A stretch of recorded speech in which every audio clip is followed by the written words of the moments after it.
सरोज जी को भी बढ़ाएं और अपनी कोई रचना प्रस्तुत करें। सरोज जी, जैसे भी आप चाहें।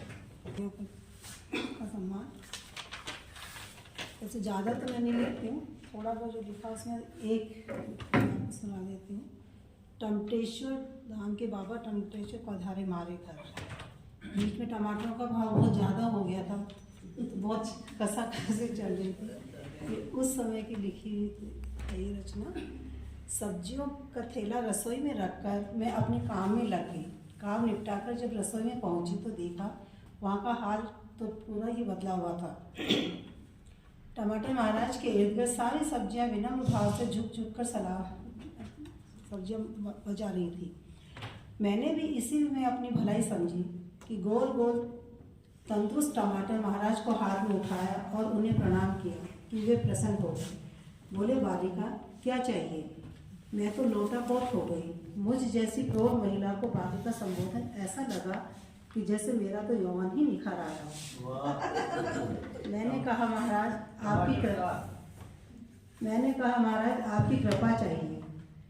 उसने फरमाया, बालिका तेरे होठों पर लाली, माथे पर सिंदूर, हाथों में मेहंदी, ये सब रंग मेरी ही तो देन है।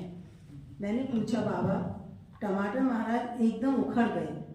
हम तुझे बालिका कह रहे हैं और तू हमें बाबा कह रही है। अरे तू हमें कुमार कहकर पुकार। तेरी और मेरी जोड़ी खूब सजेगी। तू घर पर राज करेगी और मैं बाजार में। हमारा रुतबा देख नहीं, तूने जब तू सब्जी वाले से हमारा मोल भाव कर रही थी तभी आसपास की 10 जोड़ी आंखें तुझे कैसे झुक झुक कर सलाम कर रही थी। सब्जी वाला तेरे सामने कितनी विनम्रता से पेश आ रहा था।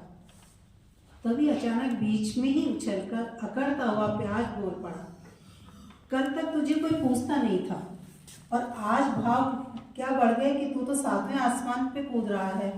टमाटर ने अपने बदन के रंग से रंग बटोरकर आंखों को लाल करते हुए कहा, तू तो नहीं बोले तो अच्छा है। हवा का एक झोंका तुझे नंगा कर देता है। तेरे भाव बढ़ते या न बढ़ते, तू सबको रुलाने में अपनी शान समझता है। अब तू ही देख, तेरे सलाद की इज्जत भी मेरे विराजमान होने पर ही होती है। तभी पास में कली कली बिखर कर लहसुन खींच कर बोला, सुनो टमाटर महाराज, हमारा भी कभी राज रहा है। टमाटर ने तिरछी नजर से देखते हुए कहा, बदबूदार लहसुन बाबू, आप खामोश रहें तो ही ठीक है। भला आदमी आपको खाकर किसी इज्जतदार सोसाइटी में बैठ नहीं सकता। मेरा रुतबा देखो, डॉक्टर तो मुझे एडवाइस करता है। अचानक टमाटर ने कई सारे अखबार मेरी ओर उछालते हुए कहा, सुनो बाबू, इन खबरों पर गौर करो। लोगों ने तुझे तिजोरी में बंद करके रखा है। ट्रकों के ट्रक चोरी हो रहे हैं। सरकार लोगों की कतारें लगाकर लोगों को सस्ते टमाटर बेचने का झांसा दे रही है। फिर वो बोला, तेरी तो शान बढ़ा दी है। आज मैं शर्माते हुए उसे देख रही थी और लाल हुआ जा रहा था।